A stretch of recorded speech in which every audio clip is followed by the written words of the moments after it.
Yes, they met. Yes, that was against William's wishes, but there was no sense that I'm getting that Charles laid out the red carpet for Harry. Can you believe Harry flew all the way across the ocean, got all dressed up for tea at Clarence's house, and ended up with nothing but a boring little teacup memory? It was like all that effort for nothing, and everyone is talking about it. These two images from Meghan's mole side by side show why Harry looked so miserable on leaving Clarence's house. And of course, the internet is going crazy. Everyone can't stop talking about it. And the gossip is that this was Harry's first time sitting down with King Charles in more than a year, and people are losing it over every little detail. But ever since he hooked up with Meghan, he has spectacularly lost his popularity. He seems to be obsessed with getting it back. And get this, the so-called royal peace talk only lasted 55 minutes, and people are all shook that it ended so fast. This meeting actually went for a much shorter period than what the rest of the mainstream media is reporting. And now everyone online is cracking jokes, saying it was not even a real meeting, more like a super awkward speed date that went all wrong,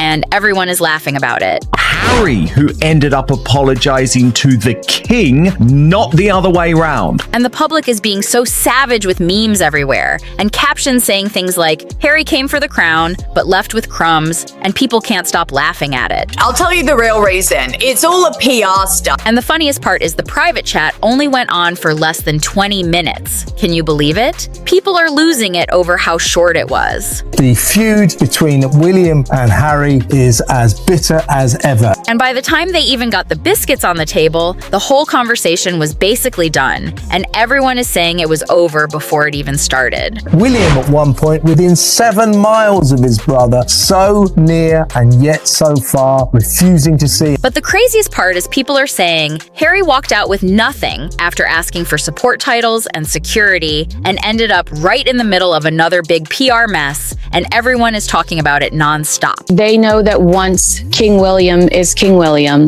that they're done, that they're completely cut. So now everyone is wondering, did King Charles just shut down Harry's last chance at making peace? Or did Harry walk right into a royal trap? Because whatever went down in those 55 minutes could change everything, and people can't stop speculating about it. Yes, they met, but King Charles gave Harry the cold shoulder with no special They said it was a private tea, but honestly, it was nothing cozy at all. Palace insiders are saying Clarence's house looked more like a spy movie set, with security everywhere, cameras blocked, and staff moving around in silence, like something huge was about to go down. And everyone is spilling the gossip about it. I mean, him and Meghan have this really flash new PR team over in LA who are trying to make all these meetings happen. And the weirdest thing is, the whole meeting only lasted 55 minutes, less than an episode of The Crown. And at least that show gives us drama. People are saying Harry and the King barely had 20 minutes alone, and the rest was all protocols, security checks, and just a ton of awkward waiting around. And everyone is talking about how short and tense it all was. This is the sort of meeting that the king does with strangers. It's not the normal meeting that he does with loved ones. And people online couldn't stop roasting it, saying it was less a royal meeting and more like waiting in line at the DMV, but with fancy wallpaper. And then Queen Camilla showed up at the table, which totally changed the vibe for Harry, who has always been shady about her. It was like walking into a boring board meeting and seeing your least favorite boss in charge, and everyone is laughing at how awkward it got. She was the villain. She was the third person in the marriage. She needed. And everyone online quickly noticed the irony. Harry probably thought he was going to have a sweet father-son, heart-to-heart, but instead it turned into the royal power couple tag team edition. And the funniest part is there was no palace statement, no smiling exit photos, nothing, just total silence, making it all look super sketchy. And people were like, if this was supposed to be about healing, why did it feel like a quick royal business deal and now things get really juicy? Because what Harry supposedly asked for next had even the most seasoned royal reporters clutching their pearls. This man, I think, will be asking Dad for a little bit more money very, very quickly. I only see bad things on the And forget about tea and biscuits. Harry apparently came with a list longer than a royal history book. People are saying he wasn't just there to sip Earl Grey. He was there to negotiate, and the rumored list had everyone raising eyebrows. First thing, marketing, financial backing, and online jokes are saying it looked less like a reunion and more like pitching your dad on Shark Tank, and everyone can't stop talking about it. Harry is really, really deep in trouble at the moment, even financially. I mean, we know that Meghan's Jam failed to sell out. Her season 2 of her cooking show was an absolute disaster. And then came the tricky topic of titles for the kids. And people online went wild. Some saying Harry was just fighting for his family, others joking it was more about clout than crowns. And on top of that, he was apparently asking for security help and coverage for legal costs. Basically a whole shopping cart of royal favors. And commentators said the vibe was urgent, not humble, like showing up at a family dinner and demanding Wi-Fi cash and car keys before dessert. And the public roasted it hardcore, with one viral post saying it was like asking Santa for every toy in the catalog, and then wondering why the sleigh is empty. The list is ridiculous. Once Meghan treated as an HRH, that's the most realistic on the list, where you can go, I can see these two having the audacity to say that people need to bow and curtsy to Prince Harry's. And here comes the real twist. While Harry was laying out his royal shopping list, King Charles stayed icy cold, and people are debating, was he right to stay so professional, or should he have been more fatherly? And reports say his silence could freeze Buckingham Palace fountains. Witnesses said he sounded calm, measured, and totally unyielding, like a teacher who just caught you cheating, and trust was completely missing. When it came to Harry, public opinion called it the ultimate royal note delivered without any drama, and insiders said Charles leaned on protocol, not feelings, basically. No heated argument, just stone-cold monarchy mode, and people online joked it was like trying to return something at a store and getting told no refunds, no exchanges policy is policy. And with Camilla at the table, it got even more airtight. Like Charles was less dad at home and more CEO running a board meeting, and everyone is talking about how intense and awkward it all looked. And it's all about trust. There is no trust when it comes to Prince Harry. And memes went wild, showing the king like a solid wall of granite, while Harry looked like he was bouncing a tennis ball, hoping for cracks. But he wasn't done yet, and his reaction to that royal wall is when things really fell apart. And when the talk ended, the scene outside Clarence house stole the headlines. People said Harry walked out like meeting adjourned, nothing to see here, no smiles, no waves, no father-son. Goodbye, just a quick exit like a fire drill, and the public went crazy with memes comparing it to leaving a group project where you did all the work and got no credit. And everyone roasted the timing, 55 minutes total, less than 20 minutes alone, and Harry left without even a doggy bag online. Called it the shortest royal comeback tour ever, and even the photos told the story. Charles looking regal and calm, while Harry had a frustrated glare, and commentators said the optics were wild. One looking like a monarch in control, the other like he just lost a super awkward argument at a family barbecue.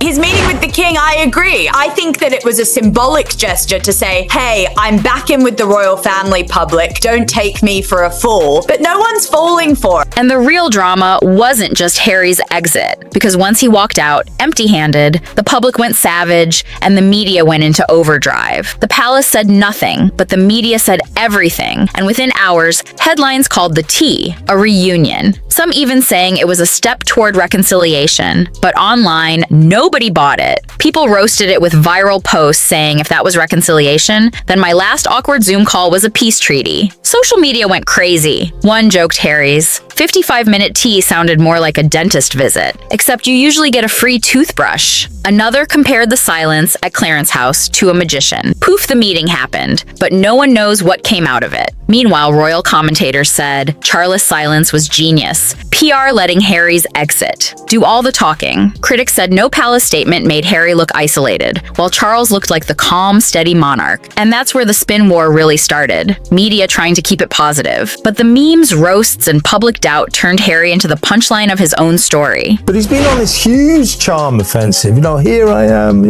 this charity, I like, great guy. Oh, look at me sword fighting with this kid. It's classic sort of royal visit stuff. And the backlash didn't just hit Harry. It spilled over onto Meghan and their whole brand, because when he walked out empty-handed, the ripple went straight to her and their media empire. And people in the industry say big platforms like Netflix and Spotify survive on access, and without fresh royal connections. Critics are worried the Sussex story might go stale, and public opinion said it bluntly. No palace, no plot, and the internet was savage, with one viral joke saying their content deals are like a reality show, with no drama like watching Survivor, and everyone politely sharing coconuts. Others said Meghan now has to cook up the next big headline, maybe with planned interviews or leaks, just to stay in the spotlight. And commentators noted the brand risk. Every denied request, every frosty meeting makes it harder to sell the Sussex as insiders. And without that royal shine, their story has fewer twists and public reaction shows. People are already restless. And the harsh truth is, the optics were not just about family, they were about business too. Tom Sykes of the Daily Beast said, was that a settlement meeting? Does Prince Harry want to see his dad to say, what can I get out of you before I lose the opportunity? And while Charles doubled down on keeping up his image, Harry's exit looked like a big setback for the Sussex brand. And people are asking, if you were in Harry's shoes, would you keep trying with the royals or just walk away for good?